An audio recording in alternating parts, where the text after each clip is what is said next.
Selon une citation célèbre, le silence serait toujours un message éloquent, et c'est justement les différentes significations du message codé que distille le silence que je vous propose d'aborder ensemble. On va dresser un panorama complet, en tout cas le plus complet possible, donc sur les différentes significations du silence. Nous allons aborder cette thématique sous l'angle, bien sûr, littéraire, ça va de soi, sous l'angle culturel. Vous allez voir que d'un pays à un autre, le silence n'a pas toujours la même signification.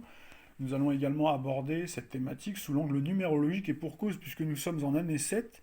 C'est d'ailleurs la raison pour laquelle j'ai choisi de faire cette capsule-là, puisque en année 7, donc on est plutôt prédisposé à la vie intérieure, la réflexion, l'analyse, mais également au silence.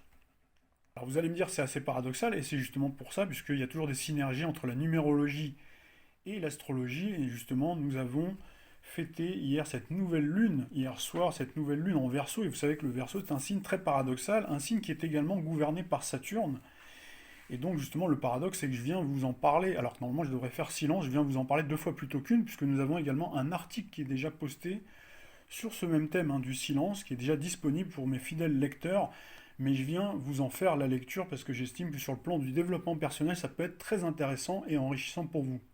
J'espère justement que cette vidéo ne vous laissera pas silencieux et silencieuse et que vous serez nombreux à commenter, à partager, à liker, puisque vous allez voir que ça pourra être utile à de nombreuses personnes. Le but, c'est de faire avancer, d'apporter chacun sa pierre à l'édifice. Donc c'est ce que je me propose de faire à mon modeste niveau, comme j'ai toujours fait depuis un petit moment, sur des sujets plus globaux, sur lesquels probablement qu'on aura l'occasion de revenir.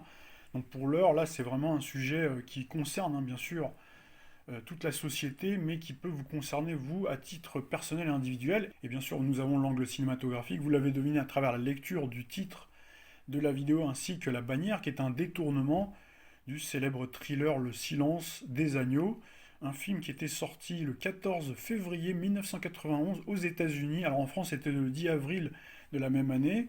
C'était sous un soleil en Verseau avec Saturne qui venait tout juste de faire son entrée dans le 11e signe du zodiaque et stationnait à 0,55 du Verseau. Et nous avions Mars qui séjournait en Gémeaux pratiquement au même degré qu'en 2023. La capsule, c'est également une façon de saluer le départ prochain de ce cycle de Saturne en Verseau, donc qui a duré comme un petit moment.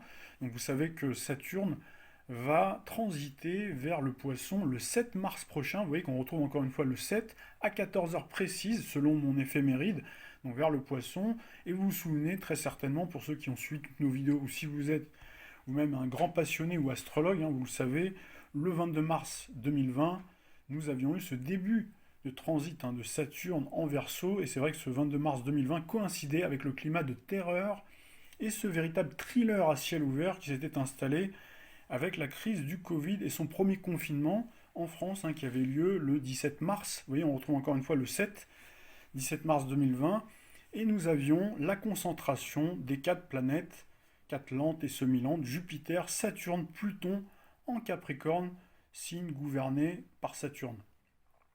Souvenez-vous du silence qui avait régné dans les rues de nos villes à cette époque. C'était un silence véritablement mortifère au sens figuré comme au sens propre, puisque ce silence et cet isolement imposé par le confinement, par les autorités, donc a malheureusement entraîné beaucoup de gens vers leur perte, que ce soit une dépression psychologique, que ce soit des suicides, mais également une fermeture de boutiques pour les commerçants. Certains ont perdu leur travail et les étudiants également se sont retrouvés en grande difficulté, et vous avez plein d'autres dommages collatéraux qu'on est en train de vivre en ce moment de ce fameux confinement.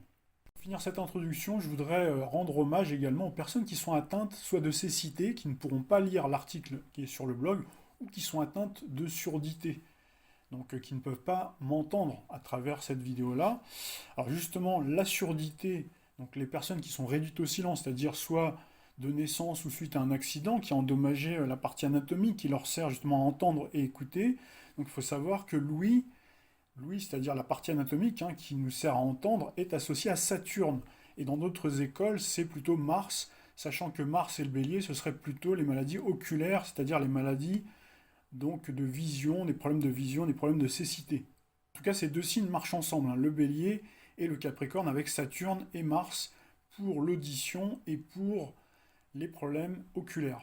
Les handicapés vont être mis à l'honneur prochainement suite aux différents cycles planétaires qui vont survenir prochainement, notamment Pluton en Verseau également Saturne-Neptune. Ces deux-là ensemble vont mettre à l'honneur, vous allez le voir, donc beaucoup plus les handicapés qui vont être de plus en plus visibles, que ce soit dans les entreprises, à travers des nouvelles lois, puisque Saturne c'est aussi la planète de la loi, et également à travers la télévision. Alors rentrons enfin dans le vif du sujet, donc la parole est d'argent, mais le silence est d'or, donc vous connaissez tous ce vieil adage très populaire qui signifie qu'il est parfois préférable de se taire et faire silence que de parler, c'est-à-dire tourner 7 fois la langue dans sa bouche avant de parler. Il faut savoir que les Indiens d'Amérique, plus spécialement les Apaches, auraient une nette prédilection pour le silence et une profonde réticence à parler lorsque cela n'est pas absolument nécessaire.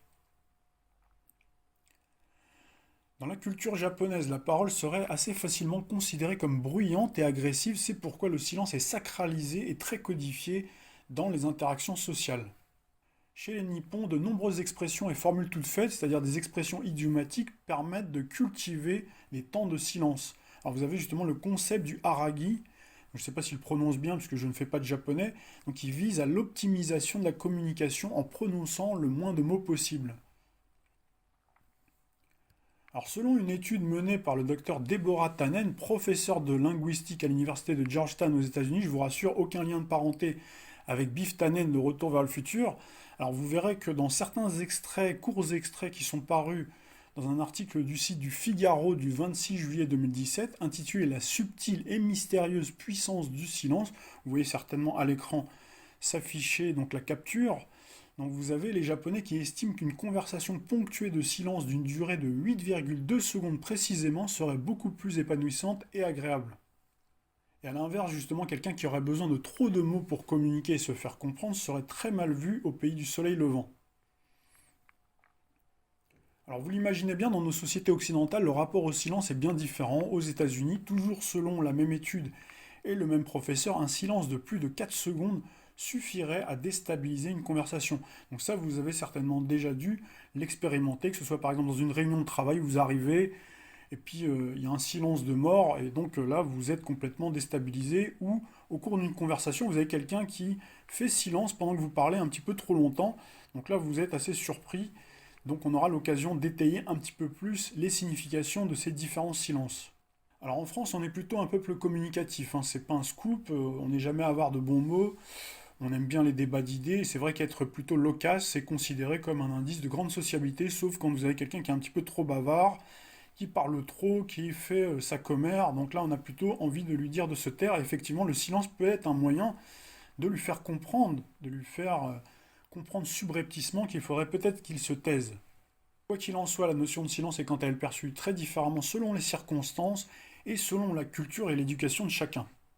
Alors, je vous le disais en préambule, le silence est toujours un message éloquent, à l'image de la langue française, qui est réputée pour sa grande richesse et sa grande subtilité en matière de vocabulaire, d'orthographe et de grammaire, qui sont autant de moyens multiples et variés de préciser et nuancer sa pensée. C'est-à-dire que le silence, en fait, présente aussi 50 nuances d'interprétation possibles. Ce sont toutes ces variations du registre de langue, du silence, que nous allons passer en revue dans cette vidéo. Alors le silence, c'est vrai qu'il est souvent recherché, il est même très précieux pour réfléchir, se recueillir, méditer, avoir un sommeil réparateur pendant la nuit pour être en pleine forme le lendemain. La pleine nature, campagne ou le bord de mer où règne la tranquillité sont des endroits idéaux pour se ressourcer généralement. Un calme olympien, vous verrez, je vous en dirai quelques mots sur cette expression de calme olympien, d'où ça vient, permet en tout cas de faire une pause avec le stress généré par les crépitements de la vie quotidienne et ses multiples nuisances sonores. Les troubles du voisinage, surtout s'ils sont récurrents et de forte intensité, sont susceptibles à la fois d'altérer votre humeur, votre bien-être et même votre santé.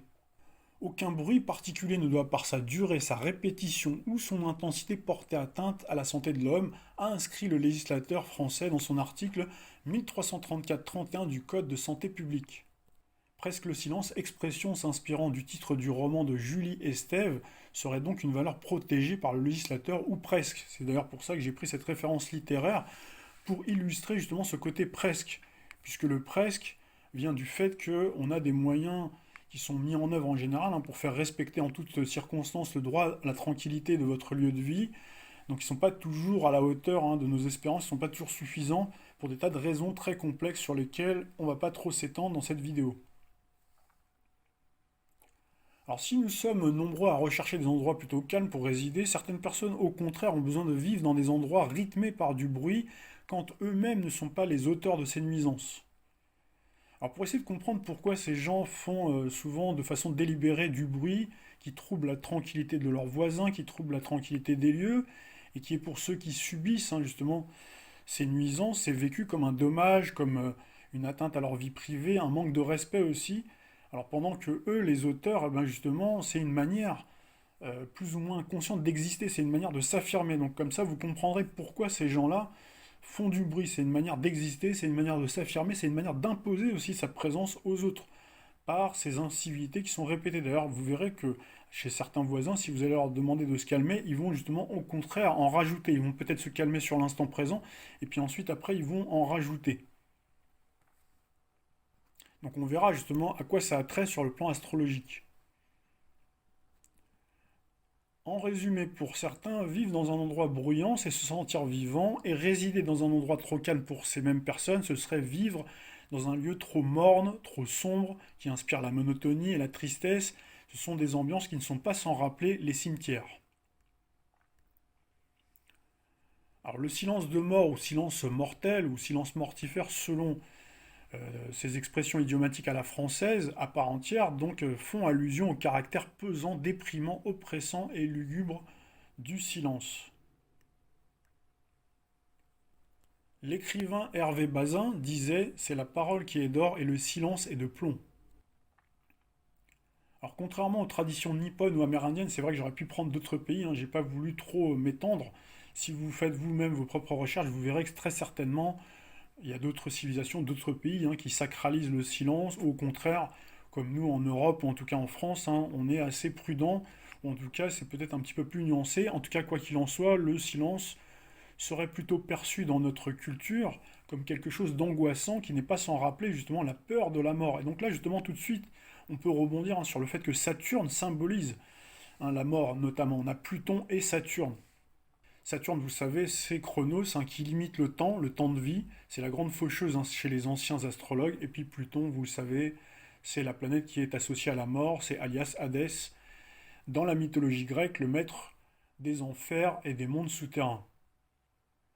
Alors la traditionnelle minute de silence que l'on observe dans nos sociétés au moment de funérailles, lorsque quelqu'un décède, sert justement à la fois à conjurer cette peur de la mort en même temps que commémorer un événement tragique. Respecter un instant de silence est devenu avec le temps la façon la plus courante de rendre hommage à une ou plusieurs personnes disparues. Alors vous remarquerez que la minute de silence n'est pas l'unique façon d'honorer publiquement la mémoire des défunts. Ces dernières années, cette coutume tend parfois à être remplacée par la minute d'applaudissement. Je ne sais pas si vous l'avez déjà remarqué. Donc vous avez cette pratique alternative au silence qui s'est imposée dans certaines enceintes sportives pour couvrir notamment les éventuels boycotts s'exprimant par des sifflets et autres quolibets. Vous l'avez notamment par rapport à au locataire de l'Elysée quand il arrive par exemple notamment pour la Coupe de France. Souvent voilà, il y a des fois des hommages aussi qui sont célébrés en même temps, des hommages à des sportifs, et là vous avez cette minute d'applaudissement plutôt que la minute de silence pour éviter d'entendre les sifflets à son endroit. Vous avez également certaines veillées funèbres ou marches silencieuses qui sont parfois ponctuées par des applaudissements juste après la traditionnelle minute de silence. L'autre principale fonction du silence dans une conversation, c'est bien sûr d'écouter autrui pendant qu'il s'exprime. Le silence pendant que l'autre parle est non seulement une marque de bienséance et de politesse, qui dénote aussi un profond respect et de la bienveillance pour son interlocuteur. C'est également une condition essentielle pour s'écouter, se comprendre et communiquer de façon appropriée une fois que ce sera à votre tour de vous exprimer. Dans certaines écoles de commerce, on vous apprend que le bon Dieu vous a conçu avec deux oreilles et une seule bouche pour vous permettre d'écouter deux fois plus votre client que de parler. Vous avez remarqué qu'il y a certains commerciaux qui parlent, et en fait ils passent complètement à côté de la demande du client. Et c'est vrai qu'une écoute active, ponctuée de quelques questions pertinentes, accompagnée d'une session de reformulation auprès de votre interlocuteur pour bien cerner ses attentes, sont des incontournables pour proposer un service et un produit de qualité qui correspondra aux besoins de votre aimable clientèle. L'entière satisfaction de votre client, ça va de soi, sera une de vos plus grandes gratifications. C'est aussi une base fondamentale d'un commerce pérenne et prospère qui contribuera par la même occasion à votre épanouissement personnel. Alors il y a un autre cas de figure où le silence est utilisé, c'est lorsqu'on veut délibérément taire ses ambitions et projets. Donc il peut s'avérer une attitude efficace pour ne pas disperser déjà d'une part ses énergies, rester concentré, focus sur ses objectifs et ainsi se donner toutes les chances de les concrétiser.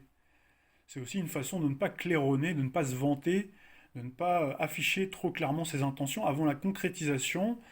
Donc c'est un moyen justement de ne pas vendre la peau de l'ours avant de l'avoir tué, et ainsi d'éviter de perdre en crédibilité si jamais un ou plusieurs forfaits, ce qui arrive souvent, vous empêchez en fin de compte de réaliser ce que vous aviez officiellement annoncé. Il y a d'ailleurs un vieil adage qui dit fais tes projets en silence et la réussite s'occupera du bruit. Plus la parole est rare, plus elle est chère, donc écoutez et considérez, mieux vaut parfois parler moins mais s'exprimer mieux, ce comportement peut dans certains cas être perçu comme une marque d'autorité. Alors il y a les plus grands orateurs qui ont marqué leur temps de leur empreinte, savent combien il est important de placer au bon moment dans leur discours des intermèdes silencieux pour permettre à son auditoire de faire une pause, mais aussi pour donner plus d'importance, voire plus de solennité à leurs propos. Alors là, vous avez un article de JQ dans sa version magazine en ligne qui fait référence justement à cette astuce utilisée par les géants de la tech, les géants des GAFAM, les Steve Jobs, les Jeff Bezos, les Elon Musk.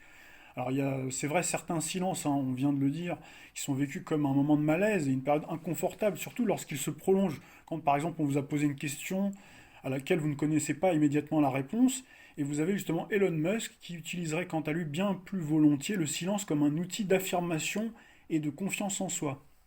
Prendre le temps de la réflexion, même sous la pression d'une question embarrassante, serait, selon le concepteur de Neuralink, un moyen de valoriser sa réponse le moment venu, qui permet par la même occasion d'asseoir son autorité. Alors vous aviez Charles de Gaulle qui disait déjà rien ne rehausse l'autorité mieux que le silence, splendeur des forts et refuge des faibles. Rester silencieux et garder ses intentions secrètes permet aussi d'éloigner les oiseaux de mauvais augure susceptibles de vous décourager, même de façon non intentionnelle, avant l'accouchement de votre réalisation. Votre silence délibéré ne donnera ainsi aucune prise aux esprits mal intentionnés de vous savonner la planche et de vous saboter pour s'approprier vos idées et les exploiter commercialement. Il faut savoir que dans le monde des affaires, il arrive que certains de vos concurrents soient à l'affût justement de la moindre de vos paroles ou écrits pour piller vos trouvailles et vos idées, pour ensuite en réclamer la paternité en déposant par exemple un brevet avant vous. Dans l'histoire des activités commerciales et industrielles, vous avez plein d'anecdotes comme ça qui pourraient vous démontrer combien il est très périlleux de parler avant de lancer sa création. Si on ne veut pas justement se faire coiffer sur le poteau, vous avez les cas les plus emblématiques comme celui de Nikola Tesla et Thomas Edison, donc qui étaient survenus à l'époque où le législateur commençait tout juste à peine à créer le bulletin officiel de la propriété industrielle entre le 23 juin 1857 et l'année 1884. Alors selon plusieurs sources, Thomas Edison ne serait pas, certains le savent, le véritable père de la fée électrique. L'inventeur serait en réalité inspiré des travaux de celui qui était à l'époque considéré comme son ami plus jeune, c'est-à-dire le talentueux Nikola Tesla, avant de déposer le brevet et de laisser Tesla très longtemps dans l'oubli de l'histoire. Ce type de forfait, en partie résolu avec la création en 1951 en France de l'INPI, pourrait facilement expliquer pourquoi, dans les milieux professionnels, la discrétion d'un employé et son silence sur les secrets industriels et commerciaux de son entreprise sont des valeurs morales extrêmement prisées. L'aptitude à rester silencieux et discret en toutes circonstances est une qualité extrêmement appréciée des recruteurs. Ça, il faut le savoir. Si jamais, par exemple, vous avez un entretien d'embauche dans ce type de secteur d'activité ou même dans d'autres, n'hésitez surtout pas à mettre en avant cette qualité si bien sûr vous la possédez. Cet argument pourrait faire la différence et vous permettre de vous démarquer si jamais, par exemple, vous avez une candidature qui est dans une posture extrêmement concurrentielle, si jamais vous faites face à une forte concurrence. Le silence devient alors de fait une valeur marchande qui renvoie bel et bien à notre célèbre maxime du début, le silence est d'or, c'est même un diamant brut. Garder le secret des autres et faire silence sur des informations confidentielles dont vous avez été témoin ou que l'on vous a confié est en effet une marque de confiance. Faire silence sur certaines parties de son existence pour protéger son intimité et sa vie privée est souvent un gage de tranquillité et même parfois une condition de survie. Il arrive parfois que le silence soit un mensonge également par omission, ça vous avez certainement dû le remarquer. Il y a certaines personnes des fois qui ne veulent pas dire quelque chose, une vérité, et donc ils gardent le silence, et d'ailleurs ils vous affichent un très beau sourire, un sourire de diamant. Le silence peut également, en temps de guerre, être un véritable acte de courage et d'héroïsme, lorsque vous réussissez l'exploit de ne pas parler pour délivrer des secrets à vos ennemis, même sous la torture de vos geôliers. En plus de vous protéger des autres, le silence peut aussi s'avérer un moyen de ne pas répondre aux provocations. Ça arrive souvent pour les femmes qui, parfois, dans la rue, sont abordées par quelqu'un, par exemple, qui est un petit peu trop insistant. Donc elle va dire non, j'ai pas envie de boire un verre avec toi. Et à un moment donné, quand il est vraiment trop insistant, eh ben, ce qu'elle va faire, c'est qu'elle va faire silence, justement. Elle va pas en rajouter pour éviter, justement, que ça s'envenime, que la situation tourne au vinaigre. Le silence est donc un moyen de répondre aux provocations, c'est également une contre-attaque efficace lorsque vous êtes injustement attaqué ou harcelé par quelqu'un de trop insistant, qui malgré votre refus catégorique et sans ambiguïté à une proposition, donc voudrait vous forcer la main et vous contraindre finalement à faire ce que vous n'avez pas envie. Donc là j'ai pris ce cas d'une jeune femme, une femme en tout cas dans la rue, mais on pourrait prendre plein d'autres exemples. Vous avez quelqu'un qui s'appelle Boubacar Bouaré, qui aurait d'ailleurs déclaré que le silence est l'une des armes les plus dangereuses que les sages utilisent. Attention, cette arme est à double tranchant puisque, selon le philosophe Michel Montaigne, il n'est de réplique si piquante que le mépris silencieux. Donc ça peut aussi être un indice de mépris, donc ça peut être aussi source de provocation. C'est-à-dire que même faire silence, dans certaines circonstances, ça peut être très très très mal perçu.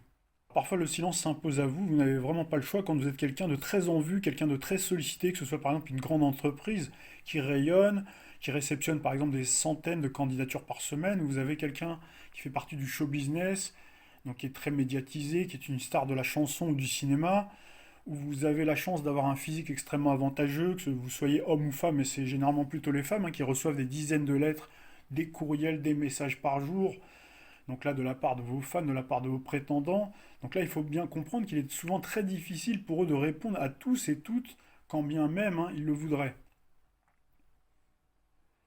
Car rédiger une réponse polie de refus nécessite beaucoup de temps. Donc là on retrouve justement Saturne, alias Chronos. Donc si vous voulez répondre personnellement à tous, donc là ça veut dire qu'il faut disposer, le cas échéant, d'un budget de communication plus ou moins conséquent, d'embaucher des assistants, des secrétaires, donc qui se chargeront à temps plein de produire ce travail. Donc c'est un dispositif qui n'est pas à la portée de tous. Donc dans ce cas bien spécifique, le silence semble utilisé de façon tout à fait appropriée. C'est même une nécessité. Le silence dans ce cas de figure extrêmement précis n'est en aucun cas, a priori, ni une marque de mépris, ni une marque de respect pour autrui. Le courtisan doit d'ailleurs accepter les règles et ne pas s'en offusquer, de la même façon que quand vous avez répondu plusieurs fois non et que la personne insiste, si vous faites silence, c'est tout à fait dans votre droit. Il existe d'autres cas de figure où le silence s'impose à vous de façon plus autoritaire si vous vivez par exemple dans un régime dictatorial ou une société mafieuse dans lesquelles évoquer certains sujets tabous pourrait vous coûter la vie. Vous avez l'omerta, ou la loi du silence imposée par une mafia, est une habitude propre au milieu des malfaiteurs qui impose à toute la communauté qu'elle régente la silence sur des délits de ses membres actifs pour soustraire le coupable à la justice officielle. Braver ce silence est dans certains cas un acte extrêmement courageux, c'est vrai, mais c'est aussi un acte extrêmement périlleux pour sa vie. Cette loi du silence a donc une fonction ici extrêmement tortueuse et vicieuse qui tend de plus en plus souvent à ruisseler malheureusement et à infuser dans d'autres strates de notre société. Donc ça peut aller du monde des affaires bien sûr au monde politique pour se diffuser jusque dans notre univers socio-professionnel pour ensuite arriver jusqu'à notre univers privé, personnel, familial et sentimental. Alors là, on revient justement à la référence du Figaro, donc qui vous dit que le silence peut devenir dans le monde des affaires une véritable arme fatale de négociation et de manipulation pour faire douter votre interlocuteur et prendre l'ascendant sur autrui. Ce serait d'ailleurs l'une des techniques favorites utilisées par les négociateurs chinois, conscients que les Nord-Américains auraient culturellement une faible résistance au silence. Pour vous illustrer ce pouvoir du silence, vous avez le témoignage assez éloquent d'un certain Gavin Pressman au micro de la BBC, donc qui est directeur commercial d'un important institut de formation, qui raconte comment grâce à un silence de 10 secondes bien pesant et judicieusement placé dans une des phrases de négociation commerciale avec son client, il a pu transformer un non d'une objection en un grand oui contractuel. Alors cette stratégie commerciale qui peut paraître assez marginale tend ces dernières années à se diffuser plus largement dans un contexte de plus en plus concurrentiel pour remporter des marchés à n'importe quel prix. Et donc on voit bien ce glissement de ces pratiques commerciales borderline dans la vie privée, donc il peut être très vite arrivé. Alors s'il est souvent vrai qu'en cas de doute, il vaut mieux préférer le silence car il ne gaspille pas votre énergie, préserve votre image de marque ainsi que votre crédibilité, utilisez le silence de façon prolongée, abusive et répétée à des moments clés d'une discussion importante avec quelqu'un que vous considérez et que vous aimez. Ce silence va certes le déranger, l'irriter et l'agacer, donc vous prendrez peut-être le dessus sur le moment, donc ça c'est une bonne chose si vous voulez sur l'instant présent, mais en fin de compte ça pourra aussi fausser voire détériorer à la longue vos relations avec votre entourage immédiat. Faire silence doit permettre la réflexion pour ensuite s'exprimer de façon adéquate et agir en conséquence par rapport à une situation donnée. Le silence comme moyen permanent de fuite de vos responsabilités peut au contraire nuire à votre image et ternir vos relations familiales, amicales ou affectives. C'est vrai que dans certains cas, ne pas s'exprimer et ne pas répliquer quand les enjeux sont importants, ça peut vraiment être extrêmement mal perçu comme un indice aussi de manque de conviction, voire d'une grande lâcheté. Le silence permet dans ce cas de figure de ne pas s'engager, ni d'approuver, ni de contester. C'est vrai que ça donne une forme de neutralité par le silence, donc il peut effectivement être une nécessité parfois pour préserver la paix sociale et sa propre sécurité, nous venons de le dire, mais dans d'autres circonstances, cette attitude peut s'avérer extrêmement nuisible. Puisque comme le dit le vieil adage, qui ne dit mot consent, à l'inverse, faire silence peut aussi être vécu comme un signe de désapprobation non assumée. Alors prenons un petit exemple. Imaginons que vous êtes engagé sentimentalement avec votre partenaire et qu'il ou elle décide de vous parler d'habiter ensemble, de mariage, de faire un enfant. Donc là, c'est une discussion extrêmement sérieuse. Et comme seule réponse, vous lui adressez le silence. Donc là, l'utilisation de silence dans ce cas de figure-là ne semble pas la meilleure des réponses, puisqu'elle risque d'être perçue par votre partenaire amoureux comme une marque de profond irrespect, surtout si en plus dans la foulée vous fuyez, vous faites silence radio pendant quelques jours ou quelques semaines en espérant que le temps et le manque affectif suscités par votre absence feront sombrer dans l'oubli cette demande et vous permettront de réapparaître comme une fleur, la bouche en cœur, avec une virginité toute neuve.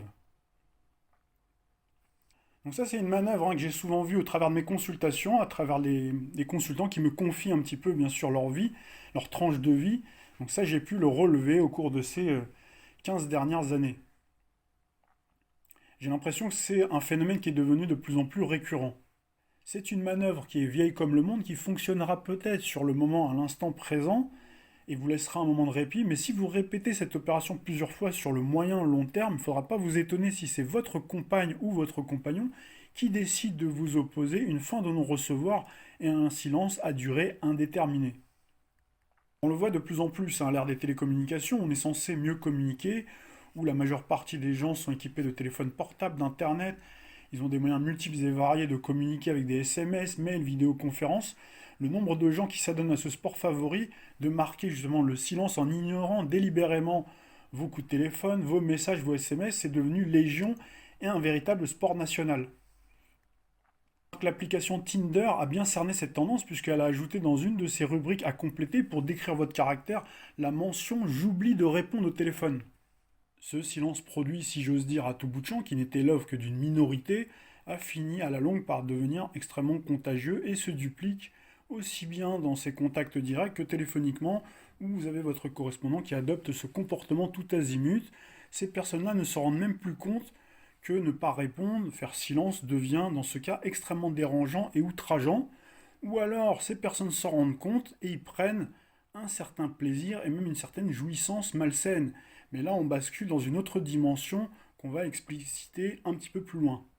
Faire silence dans ces cas-là, c'est à minima un manque de politesse et de savoir-vivre que l'on retrouve beaucoup, malheureusement, dans notre société. C'est vrai que la bonne éducation se perd, surtout dans notre vie citadine où l'individualisme et l'anonymat priment et favorisent bien sûr ce type de comportement. Je pense que vous avez déjà tous rencontré plus ou moins un voisin ou un passant que vous saluez, qui ne prend pas la peine de vous répondre et qui fait silence. A l'inverse, vous remarquerez qu'à la montagne, en bord de mer ou à la campagne, les gens sont plus enclins à se dire naturellement bonjour lorsqu'ils se croisent au détour d'un chemin. Alors chaque jour, j'observe différents témoignages sur la toile qui se multiplient, où les gens se plaignent du silence et du manque de réaction de leurs amis ou familles face à certains événements graves qui nous concernent tous et nous touchent tous de très près. Alors là, vous voyez très certainement à quoi je fais allusion, inutile de préciser, ça concerne tous les événements qui se sont déroulés ces 2-3 dernières années. Donc face aux révélations, ces personnes demeurent impassibles et dubitatives, comme si ces enjeux de société cruciaux ne les concernaient pas et leur passaient carrément au-dessus de la tête. Ignorer et faire silence face à une information capitale dont on vous fait part est dans ce cas d'espèce un acte égoïste et irresponsable, pas seulement à l'égard de votre interlocuteur, mais pour le genre humain. Le silence peut dans ce cas-là être d'une rare violence car il est le symbole de l'indifférence la plus totale. Alors Albert Einstein disait: le monde ne sera pas détruit par ceux qui font du mal, mais par ceux qui regardent sans rien faire, et nous pourrions rajouter sans rien dire. L'expérience vous montrera que ce sont ces mêmes personnes qui ont fait l'autruche en vous opposant ce silence assourdissant de cathédrale, qui vous ont transformé en prêcheurs du vide et arroseurs du sable au moment où vous les alertiez, qui s'agiteront le moment venu comme des coqs sans tête, lorsqu'il sera trop tard et que tout partira à volo. À ce moment-là, ils ne comprendront pas pourquoi vous êtes à l'inverse face aux événements tragiques, plus calme, détaché et silencieux, forcément, puisque vous êtes préparé psychologiquement pendant qu'eux sont agités et apeurés, car pris au dépourvu, comme des lapins éblouis par les phares d'une voiture. Alors j'ai pris le lapin parce que c'est aussi un petit clin d'œil à cette nouvelle année chinoise qui vient de démarrer. Donc bonne fête pour ceux qui célèbrent le nouvel an chinois avec ce lapin d'eau qui va dominer l'année 2023. Alors faire silence permet de ne pas se positionner clairement et de pouvoir aussi, selon le sens du vent des événements, faire par la suite preuve d'opportunisme et retourner sa veste, donc faire une volte-face en se plaçant du bon côté de la barrière, souvent vers celui des vainqueurs bien entendu. Alors vous allez voir que ici nous sommes dans un cas bien spécifique où vous avez ces personnes qui se drapent finalement dans le silence pour masquer une paresse intellectuelle qui les empêche de chercher à comprendre, pour dépasser bien sûr leurs préjugés et leurs ancrages sur lesquels repose toute leur représentation du monde. Comme disait le philosophe Nietzsche, souvent les gens ne veulent pas voir ou entendre la vérité parce qu'ils ne veulent pas que leurs illusions soient détruites. Parfois, ces personnes-là savent pertinemment que les arguments présentés, surtout s'ils sont multiplement sourcés, paraissent crédibles, mais plutôt que d'avoir l'honnêteté intellectuelle de reconnaître ou le cas échéant de demander à différer leurs réponses, le temps de réfléchir et creuser la question, ils font silence par pur orgueil et fierté mal placée. Dans ce cas de figure bien spécifique, le silence, et pour reprendre la deuxième partie de la citation du général de Gaulle, le refuge des faibles, donc ça leur permet en fait de faire semblant de passer pour des forts et pour des intelligents et des sachants, car ils s'appuient justement sur cette maxime très populaire que vous connaissez très certainement: le silence est la meilleure réponse que l'on puisse faire à un sot. Mais en fait, ils inversent les rôles, ils vous font passer pour des idiots pour rester polis, en faisant silence, alors que ce sont eux qui sont faibles et stupides, mais plutôt que de se remettre en cause, il leur plaît de créer ce halo d'illusion en se drapant dans une espèce de flegme au vernis fragile et surfait que constitue le silence. Cette stratégie d'évitement est l'alternative à l'attitude qui consiste à se ranger tout bonnement du côté de la majorité, même si elle n'a pas raison. Quelqu'un qui vous oppose le silence et détourne le regard ou brille par son absence quand vous êtes mis à l'honneur par des circonstances exceptionnelles ou tout simplement que vous abordez une discussion capitale qui vous valorise, ou en tout cas une discussion cruciale où il y a différents enjeux, c'est une forme de condescendance et d'irrespect pour votre personne. Georges Bernard disait que le silence est l'expression la plus parfaite du mépris. Nous venons à l'instant de voir que dans certaines interactions sociales qui tournent au débat d'idées, lorsque la discussion ne tourne pas à l'avantage de la personne que vous interpellez, avec laquelle vous débattez, donc vous la verrez d'étaler comme un lapin et marquer un silence plus ou moins long, plus souvent d'ailleurs long que court. Ce type de silence est une façon de manipuler les consciences et permettre aux envieux de discréditer les gens compétents. C'est un moyen désespéré de continuer à garder l'ascendant sur autrui, comme dans les exemples commerciaux qu'on a cités tout à l'heure. Ici, l'enjeu n'est bien entendu pas de remporter un marché, mais de siphonner votre énergie et de tenter de vous voler sournoisement votre amour-propre et votre dignité. C'est la répétition et la fréquence de ce type de comportement dans les moments clés de l'existence, souvent analogues d'ailleurs, qui vous permettront de faire la distinction entre le silence respectueux, donc l'écoute bienveillante, avec le silence sournois, jaloux et vicieux.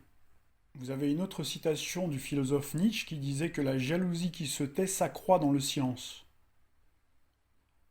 Vous remarquerez que l'écoute bienveillante et respectueuse est souvent ponctuée dans une conversation pendant que vous vous exprimez soit par un signe d'acquiescement ou même de contre-argumentation, voire de désapprobation, si la personne n'est pas d'accord.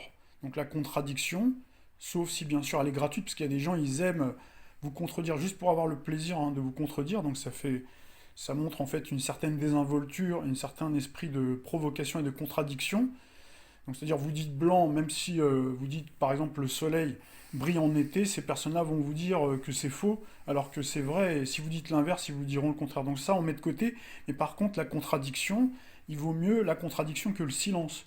Si vous parlez, et puis que la personne, en fait, vous parlez d'un sujet extrêmement important, et que la personne, en fait, vous oppose un silence, donc il vaut mieux plutôt avoir un débat, que la personne soit d'accord ou pas, mais qu'il y ait une réaction. Donc là, le débat ici est beaucoup plus positif, c'est dans le débat d'idées, la confrontation de nos différences de point de vue qu'on finit par se comprendre, apprendre et progresser ensemble. Donc ça suppose que chacun soit aussi de bonne foi. Cette attitude est déjà beaucoup mieux, donc un silence assourdissant qui peut laisser libre cours à toutes les interprétations et les fantasmes possibles et inimaginables, voire vous faire basculer pour certains dans la paranoïa. Alors maintenant, on va basculer dans une autre dimension qui fait justement référence à ce thriller, le silence des agneaux, donc le silence des anneaux de Saturne. Donc pour que vous compreniez aussi pourquoi j'ai choisi ce titre, c'est que justement le silence c'est aussi l'arme favorite des pervers narcissiques qui savent souffler le chaud et le froid. La première question qu'on va se poser, c'est est-ce que le phénomène de pervers narcissique c'est un phénomène qui est marginal ou beaucoup plus généralisé? Le qualificatif de pervers narcissique a été ces dernières années employé un petit peu à tout va, un peu à toutes les sauces, et son sens premier a fini, c'est vrai, par être complètement galvaudé. Après les statistiques, les pervers narcissiques en puissance ne représenteraient que 2 à 3% de la population. Cette proportion peut sembler à première vue très faible, mais ça peut suffire pour instaurer à la longue un climat délétère beaucoup plus généralisé dans un groupe social déterminé. Vous avez plusieurs auteurs qui ont écrit sur ce sujet, notamment Jean-Jacques Sarfati, auteur du pervers narcissique, un véritable phénomène de société. Ce phénomène tendrait selon lui à prendre de plus en plus d'ampleur ces dernières années, si bien que nous serions à des degrés divers, tous plus ou moins concernés par cette thématique révélatrice de la façon dont fonctionne notre monde.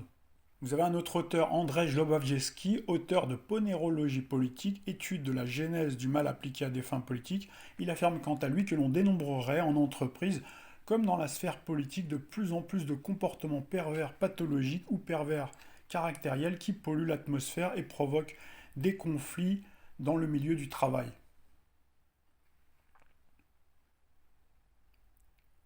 L'auteur de ce livre estime que l'influence de ces comportements déviants est loin d'être marginale et affecterait toute la société pour finir à la longue par déterminer la manière dont nous pensons pour remettre profondément en question notre jugement, nos standards moraux et éthiques.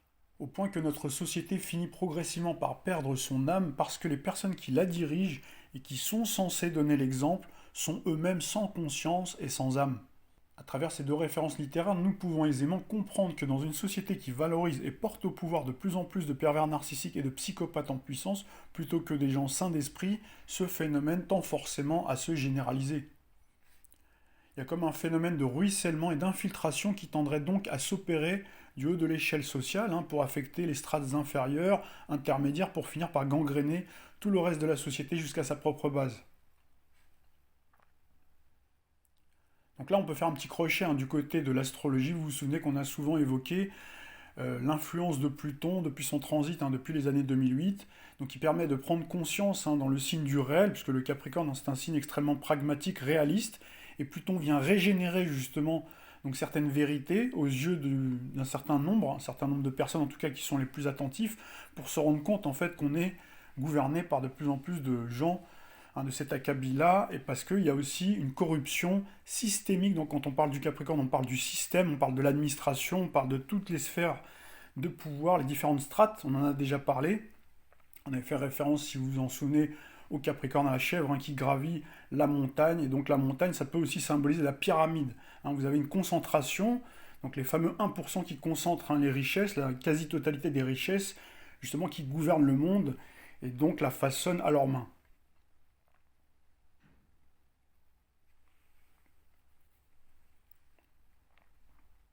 Donc on retrouve bien, vous voyez, cette proportion, 2-3% et 1% des gens qui concentrent la quasi-totalité des richesses de notre planète, donc qui font la pluie et le beau temps dans notre vie quotidienne.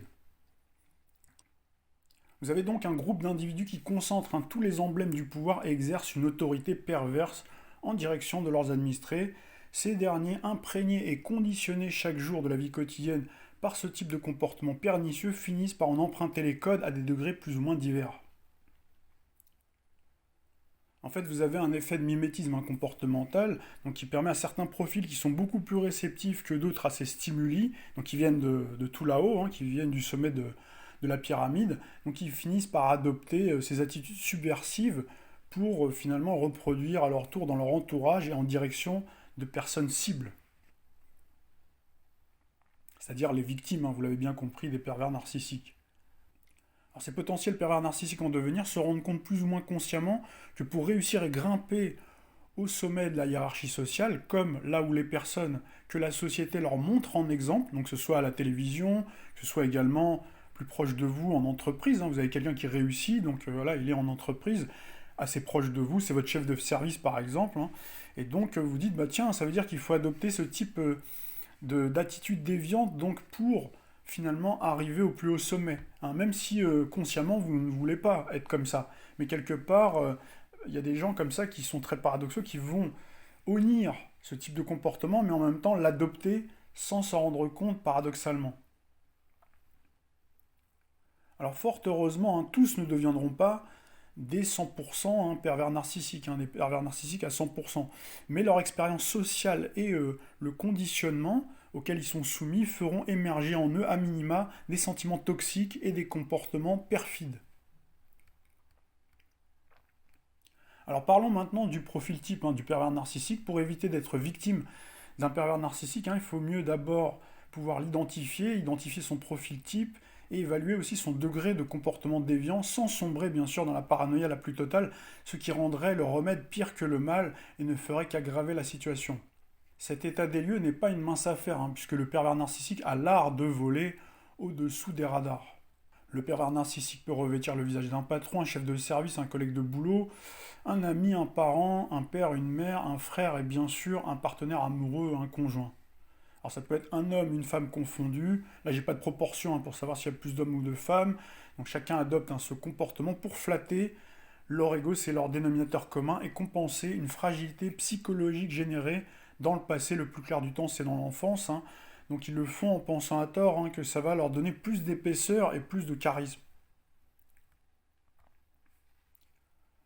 Ces personnes, elles ne le savent pas, mais elles sont engagées dans un processus qui les entraîne vers le côté obscur de la force. J'ai vu que récemment, ils ont repassé les Star Wars, et donc justement, on retrouve bien ce côté obscur, propre justement à Pluton. Pluton peut vous donner de la force, on en a souvent parlé dans différentes vidéos, en rapport avec Pluton, en rapport d'ailleurs avec la présidentielle, mais justement, ça vous permet d'accéder à une force, un pouvoir qu'on vous donne, parce que justement vous correspondez à un certain standard, donc vous accédez peut-être pour un temps à une forme de pouvoir instantané, mais il s'agit bien entendu d'un pouvoir démoniaque qui va certes apporter sur l'instant présent une certaine satisfaction, et même pour certains une jouissance, tant sur le plan émotionnel que matériel. Et attention au retour de bâton, donc certains vont se sentir puissants et à force de répéter ce comportement en entreprise ou dans leur administration publique, vont accéder à un certain niveau de responsabilité plus important, mais ces personnes s'exposent tôt ou tard à un choc retour dans cette vie en rencontrant à un moment donné de leur trajectoire et leur parcours plus fort que soi ce jeu malsain. Alors ça, il faut le savoir que ça arrive plus fréquemment qu'on le croit. Et vous avez donc ce retour de boomerang, donc d'avoir contribué à perpétuer ce climat décadent dans la société qui finira tôt ou tard par atteindre ces personnes en tombant eux-mêmes sur des supérieurs hiérarchiques, sur des collègues de boulot, sur des amis qui ont ce comportement tendancieux. Donc ça va les faire basculer du statut de pervers narcissique à victime. Alors sur un plan spirituel, inutile de vous dire que ce choc retour peut aussi avoir lieu dans une vie ultérieure, et sur un plan donc purement d'ordre karmique, ce comportement accroît votre dette karmique. Ce comportement obscur procuré par ce comportement déviant n'est donc qu'une illusion, un cache-misère de la souffrance psychologique qui tenaille le pervers narcissique. Mais en attendant que la vie les remette à leur place, ces gens-là, ces individus perpétuent sans s'en rendre compte ce méchant virus comportemental contracté très souvent durant un traumatisme de leur enfance. C'est à chacun, bien sûr, de prendre conscience pour briser justement cette chaîne de transmission de ce virus destructeur pour l'intégrité psychique d'une personne et mortel pour les relations sociales. Voici quelques mots-clés qui peuvent désigner le pervers narcissique. Certains cocheront toutes les cases, donc là on pourra dire que ce sont véritablement des pervers narcissiques en puissance, et puis certains vont en cocher que certaines. Alors vous avez, ça c'est une constante qu'on retrouve, c'est la capacité à souffler le chaud et le froid, donc vous rendre également dépendants, c'est-à-dire qu'ils ont cette capacité à rendre dépendants et redevables affectivement ou matériellement leurs victimes, jouer sur l'ambiguïté, rabaisser l'autre pour se glorifier, être au centre de toutes les attentions, avoir des humeurs constantes et versatiles, être séducteur, être un monstre calculateur et manipulateur, culpabiliser, faire culpabiliser la victime et l'isoler, être très vindicatif, être même très souvent cynique, ça c'est une constante qu'on retrouve chez tous les pervers narcissiques, quel que soit le degré, se victimiser aussi quand la situation ne tourne pas à leur avantage pour prendre le dessus, et donc c'est des personnes bien entendu qui n'ont pas de moralité ou très peu, et c'est des personnes aussi qui n'ont pas de parole et qui ne tiennent pas ou très rarement leurs promesses. Souvent ce débat entre inné et acquis, est-ce qu'on est pervers narcissique en puissance ou est-ce qu'on le devient? Alors je dirais un petit peu des deux, il y a toujours un semi-déterminisme, en tout cas c'est comme ça qu'on peut voir les choses, c'est-à-dire qu'il y a des gens qui ont des prédispositions innées, donc qui peuvent à certains moments clés se réveiller et s'activer. Alors un pervers narcissique se distingue dans sa capacité à alterner séduction et silence, notamment en vous soufflant donc ce fameux chaud et froid. Donc là on retrouve bien le chaud, donc la séduction, et puis le froid bien sûr le silence. Alors ils peuvent bien sûr ponctuer dès qu'ils en ont l'opportunité les silences et les phases justement où ils sont beaucoup plus chaleureux, de remarques ambiguës, sarcastiques et ironiques et montrer un certain cynisme. Alors ils organisent leur vie autour de vous de telle façon qu'ils soient les seuls, très souvent, pas toujours, mais très souvent on retrouve ça, de choisir le timing de leur interaction sociale avec leurs victimes. Ce sont eux qui prennent le plus clair du temps l'initiative du contact avec leurs victimes, parfois de façon impromptue, et vous devez être au garde à vous, sinon gare à vous, s'ils ont décidé de vous appeler téléphoniquement ou de passer chez vous à l'improviste. En revanche, le pervers narcissique, lui, inutile de lui demander d'être au garde à vous, lui fera silence radio, il fera ce qu'il voudra, il répondra très souvent aux abonnés absents quand vous le solliciterez, ou du moins l'auteur de ce comportement déviant aura tendance à répondre à sa convenance avec un temps d'attente plus ou moins long, et vous devrez ainsi subir sans broncher leur implacable loi du silence. Cette technique de manipulation distillée de façon subreptice va permettre au pervers narcissique sur la durée de tisser sa toile autour de sa victime et la détruire à petit feu par la négation de son identité, ses qualités et ses mérites. Ignorer sa victime et lui imposer le silence dans certains moments clés de leur interaction sociale va permettre au pervers narcissique de rabaisser et insidieusement d'humilier l'autre pour se sentir à la hauteur et flatter son ego surdimensionné ainsi que sa soif de pouvoir et de contrôle total. Pour être insaisissable et dérouter sa victime, le pervers narcissique va alterner différentes postures. Donc c'est là où on dit justement qu'il souffle le chaud et le froid. Donc l'étape du chaud consiste à vous mettre en confiance, en vous couvrant d'attention, d'affection, même parfois de façon envahissante, avec des cadeaux, des présents, et même de l'argent que vous n'avez rien demandé. Donc tout ça c'est fait pour vous rendre dépendant et redevable. Ces gens-là, il faut le savoir, ne lésident pas sur les moyens. Donc c'est pour ça que ne vous étonnez pas s'ils utilisent l'argent, voire certaines personnes peuvent utiliser également le sexe. Donc là, on retrouve bien Pluton. Pluton qui est en rapport avec les richesses, Hadès. Donc il y avait dans la mythologie grecque les richesses souterraines. Et puis vous avez également bien sûr Pluton qui est associé au sexe. Puis subitement, vous allez voir cette personne se raidir et vous souffler le froid en vous mettant un grand vent, le vent du Grand Nord, en retirant sans prévenir son attention. Pour cela, le pervers narcissique marque un silence plus ou moins prolongé dans vos discussions sans vous apporter d'explication. Alors ce contraste et cette rupture brutale entre le comportement ouvertement chaleureux et ce silence correspondrait à des paroles ou un comportement que vous auriez eu qui ne serait pas conforme à l'attente du pervers narcissique. C'est-à-dire qu'en fait, vous êtes à ce moment-là à votre avantage dans une situation donnée. Donc normalement, quelqu'un de bienveillant, un véritable ami, un parent, un conjoint, donc devrait se réjouir si vous retrouvez dans une situation qui valorise vos qualités. Mais pour le pervers narcissique, par définition narcissique et égocentrique, qui porte un amour inconsidéré à l'image de lui-même et qui ramène tout à soi, cette situation lui est insupportable. Alors tout ça, bien sûr, c'est en souterrain, c'est en sous-marin, vous ne le voyez pas, parce qu'il affiche une bienveillance de façade avec un sourire de façade. Donc là, encore une fois, vous voyez, on retrouve Pluton, on retrouve également le Capricorne, le Capricorne, Saturne, Pluton, bien sûr, et le Scorpion. Donc ce sont les deux signes les plus taiseux. Donc tout de suite, on fait une petite incursion du côté donc de l'astrologie. Alors bien entendu, ce sont des archétypes que je donne là. Je tiens à le préciser, ne dites pas que ça y est, tous les Capricornes et tous les Scorpions sont des pervers en puissance, pas du tout.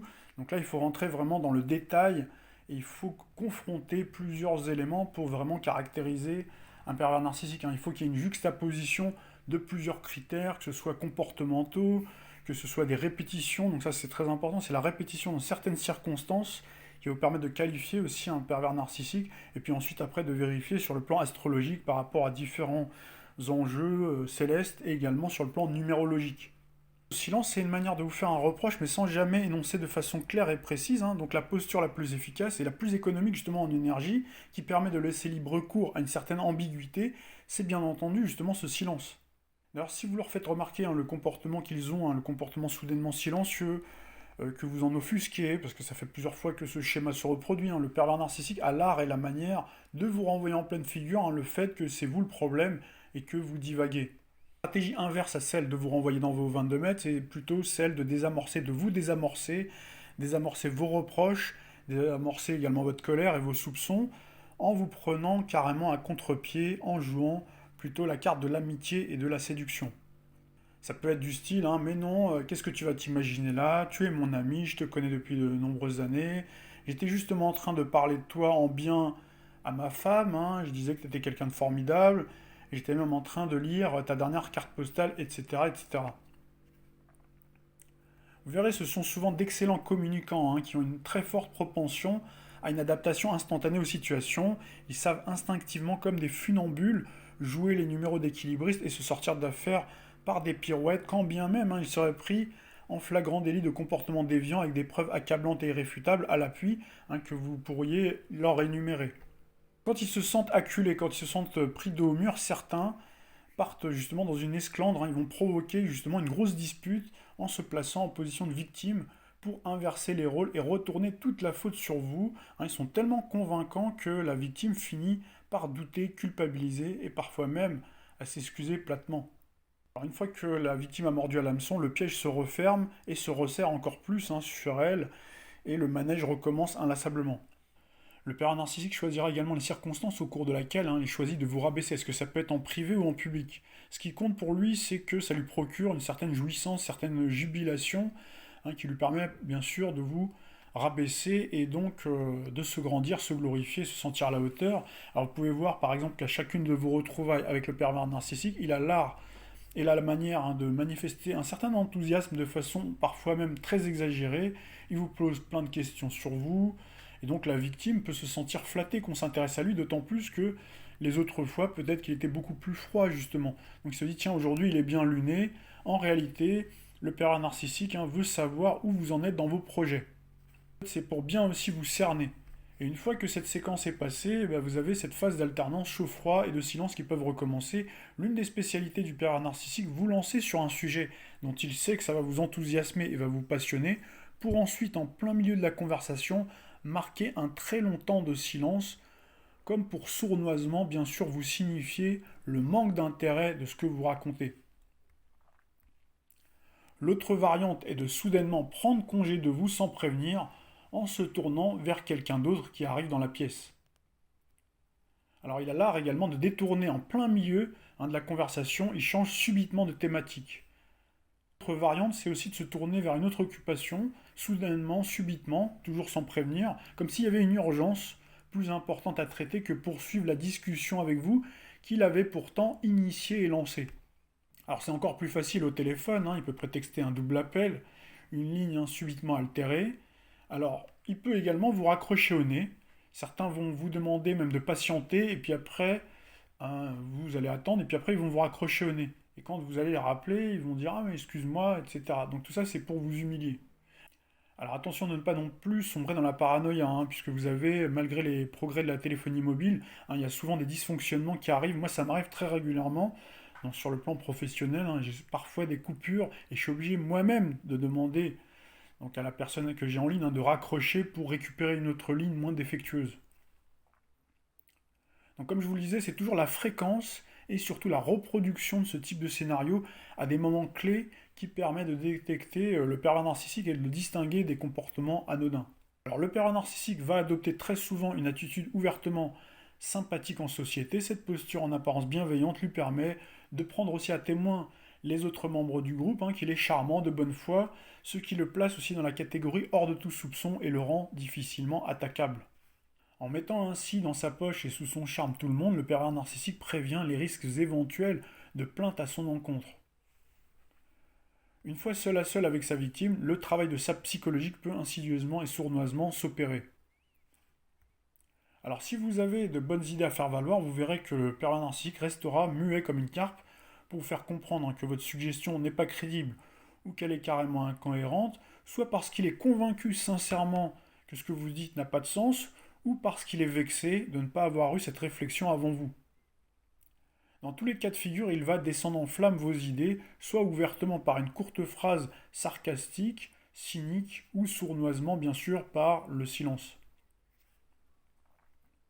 Par contre, si jamais bien sûr dans le futur, votre proposition s'avère en fin de compte judicieuse et porteuse, car elle est par exemple reconnue par votre hiérarchie ou par la tournure des événements, donc vous verrez le pervers narcissique s'arrangera pour s'en attribuer la paternité et tous les mérites.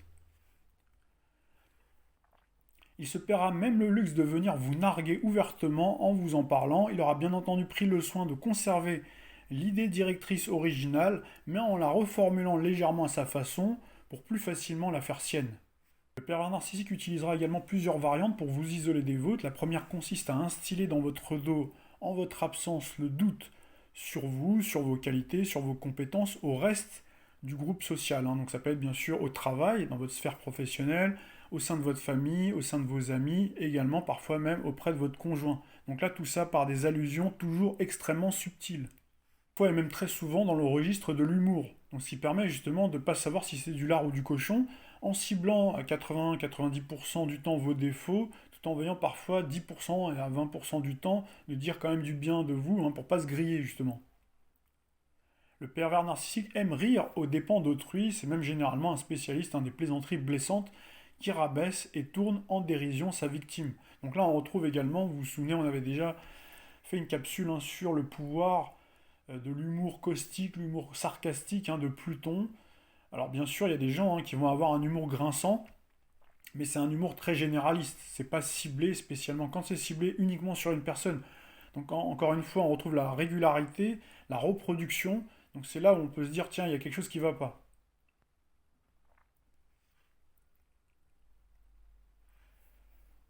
Alors le pervers narcissique également se distingue par sa grande patience. Donc là on retrouve plutôt Saturne. Saturne est bien sûr le Capricorne et dans une certaine mesure le Verseau. Et également bien sûr la Balance, puisque la Balance aussi est gouvernée par Saturne. Et la Balance, vous le savez, c'est aussi un signe vénusien, donc un signe de séduction. Donc on peut également retrouver des natifs de la Balance. Donc vous avez ce pervers narcissique qui est très patient, qui sait distiller son venin avec parcimonie en étalant le processus sur une longue durée. Son comportement malveillant se chargera de surinterpréter de façon bien sûr biaisée, déformer de façon négative chacune de vos prises de parole, de vos actes auprès de votre entourage, bien entendu très souvent dans votre dos. Donc vous rabaisser lui permet toujours, encore une fois, de se glorifier, de passer pour un héros.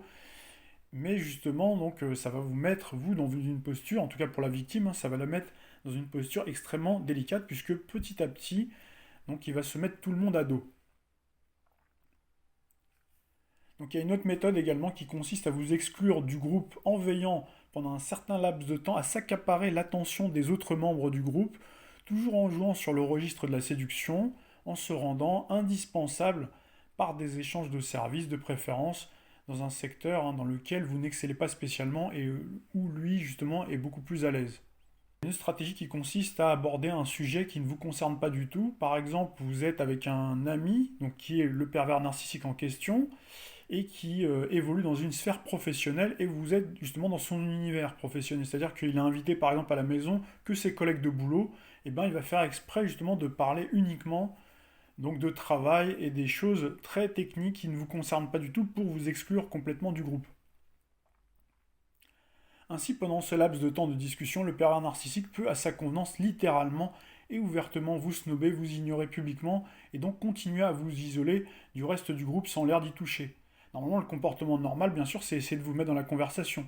C'est, en tout cas, même si on parle à un moment donné de quelque chose d'autre, c'est d'essayer de vous initier justement pour vous intégrer au groupe.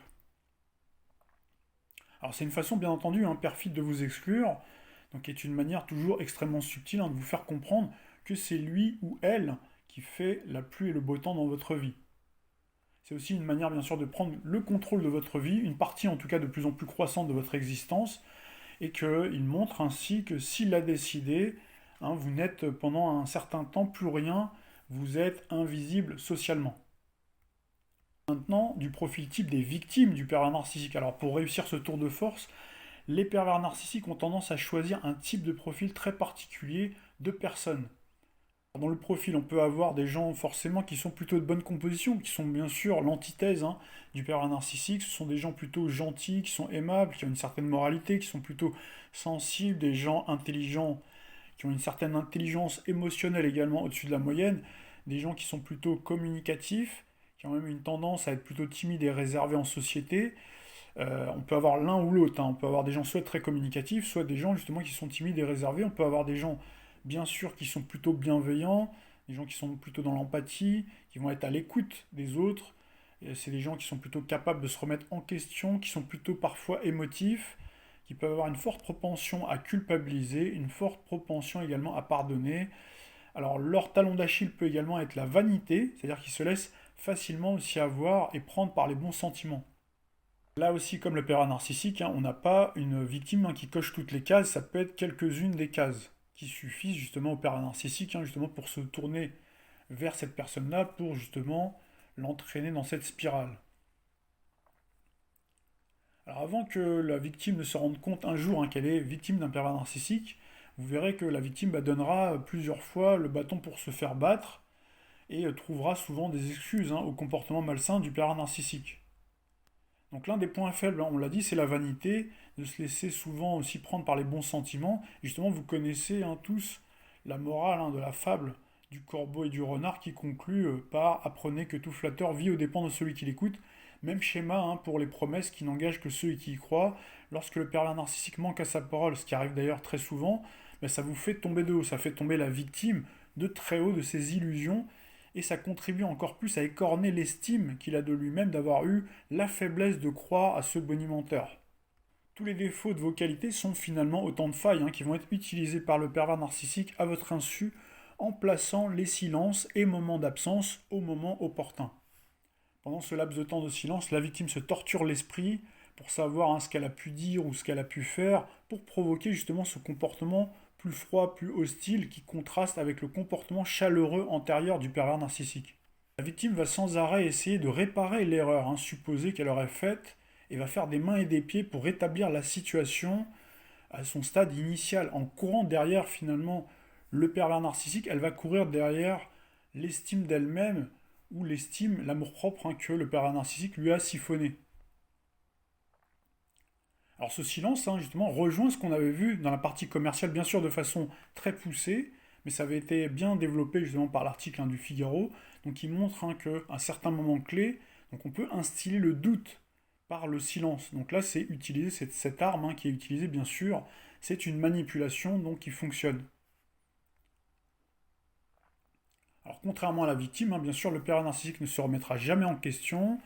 Donc si vous avez décidé par contre de bouder à votre tour le pervers narcissique en marquant vous aussi un certain silence, vous verrez que cette personne va tout mettre en œuvre pour tenter de vous récupérer. Si jamais, par exemple, vous décidez de bouder, de vous mettre à l'écart, ou que vous avez carrément décidé de couper les ponts, donc la première combine, bien sûr, c'est la phase toujours de séduction.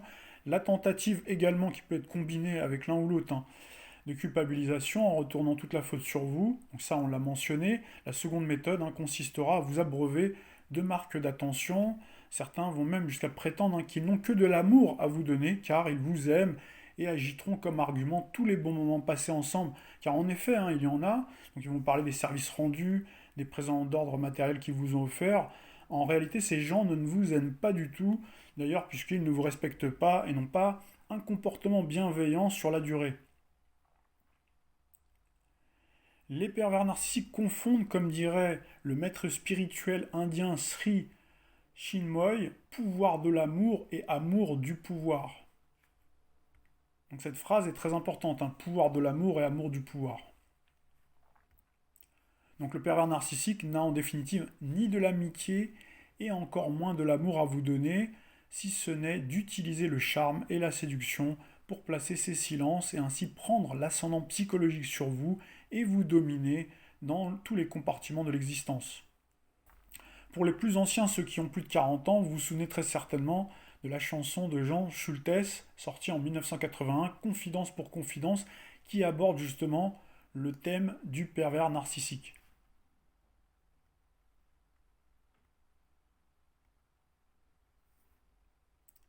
Vous verrez que même après une crise ponctuée par une séparation momentanée, une fois que le pervers narcissique vous aura récupéré, le processus destructeur repartira de plus belle avec une intensité accrue. Alors le tempérament du pervers narcissique est souvent vindicatif malheureusement, et donc il n'aura pas supporté l'affront que vous lui avez fait en lui faisant faux bond, soit par justement ses explications directes, soit en prenant la poudre d'escampette.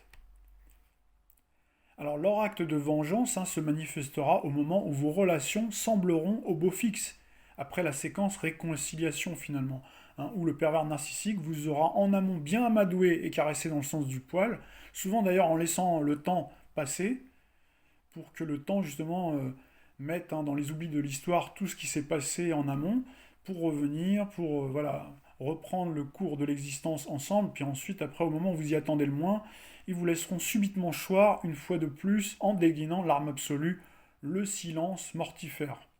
Mettre fin aux agissements du pervers narcissique, inutile de raisonner, on l'a déjà dit, faire appel également à son bon sens, c'est peine perdue. Dans la confrontation verbale et même à l'écrit, ils auront toujours raison, car ils manient généralement, avec brio, l'art de la rhétorique. Ils savent jouer aussi parfois les incrédules et les indignés, que vous osiez insinuer qu'ils auraient eu des arrière-pensées malsaines et un comportement malveillant envers vous. Alors Volte-Face vous laissera pantois et pourrait avoir le don de vous faire sortir de vos gonds à cause de l'accumulation des humiliations dans le temps. Vous passeriez pour un dingue vis-à-vis de votre entourage pendant que eux, en tout cas le pervers narcissique en question, passera pour un saint à qui on donnerait le bon Dieu sans confession. Cet emportement qui se fonde sur le dernier épisode de la goutte qui fait déborder votre vase, le vase de la victime, discréditera la victime définitivement et la plongera encore plus profondément dans la souffrance, la détresse psychologique et l'isolement de ses pairs.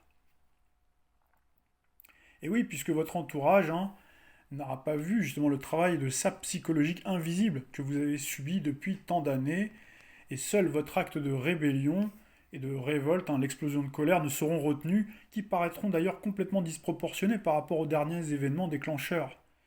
D'autant que le pervers narcissique s'est arrangé pour avoir des auréoles vis-à-vis de son entourage, de votre entourage en tout cas commun, immédiat. Il est, comme nous le précisions tout à l'heure, inattaquable, justement grâce à son attitude séductrice aux yeux du reste du groupe.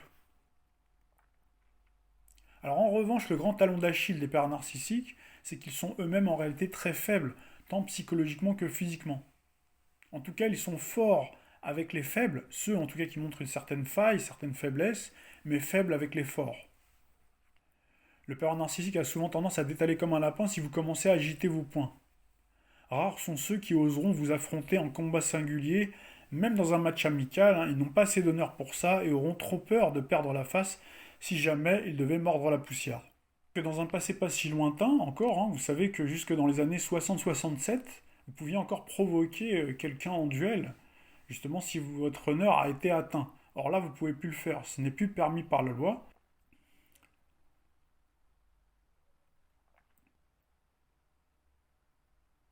Alors dans une solution bien sûr plus pacifique et plus contemporaine, pour sortir de l'ornière, la première chose à faire est de comprendre bien entendu le processus et cercle vicieux dans lequel vous êtes empêtré. Alors il faut prendre bien entendu conscience de ce schéma répétitif avec ses nombreuses variantes qui va vous permettre d'arrêter, de leur donner aussi le bâton pour vous faire battre. Ça c'est déjà la première chose à faire.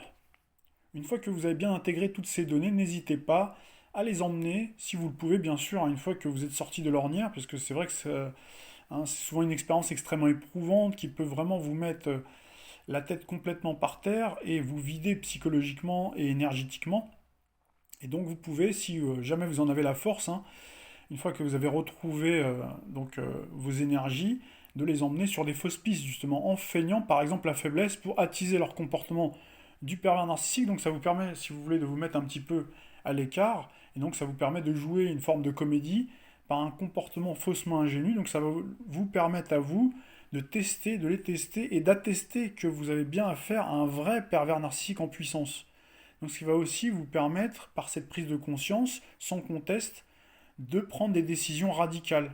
Puisque c'est vrai que c'est très difficile de couper le cordon définitivement avec ces gens-là, puisque c'est à mon avis la seule et unique solution salutaire, pacifique. Donc c'est de prendre justement la poudre d'escampette définitivement, de couper tout contact avec ces personnes-là. Et c'est très difficile effectivement s'il s'agit d'un ami très proche, d'un membre de votre famille a fortiori, et encore plus si c'est votre conjoint.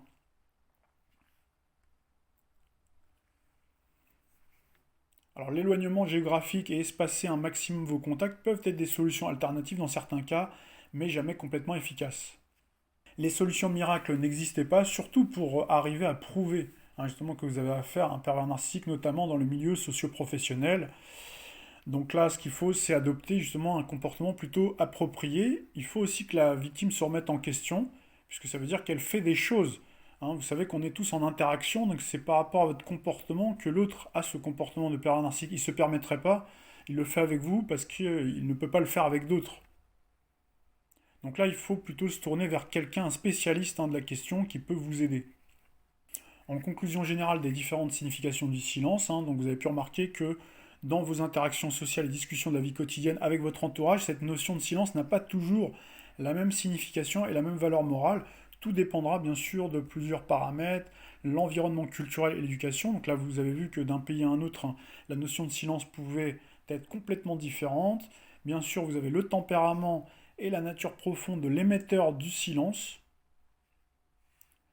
Vous avez également les circonstances bien précises durant lesquelles le silence se manifeste. Pour bien décrypter le message sous-jacent du silence, il faut justement faire silence et apprendre à observer et écouter pas seulement avec son ouïe, c'est-à-dire l'un de ses 5 sens qui nous permet de percevoir le son, mais avec tout son esprit, son intuition bien sûr, son 6e sens, ça va de soi, avec son cœur et toute son âme. Le silence posséderait donc bien certaines vertus et même un certain pouvoir qu'il est cependant important de savoir manier à bon escient, qu'il est important de savoir apprivoiser, également de manier avec beaucoup de précaution pour ne pas perdre son caractère bénéfique et basculer justement malheureusement du côté beaucoup plus tortueux et vicieux du message délivré.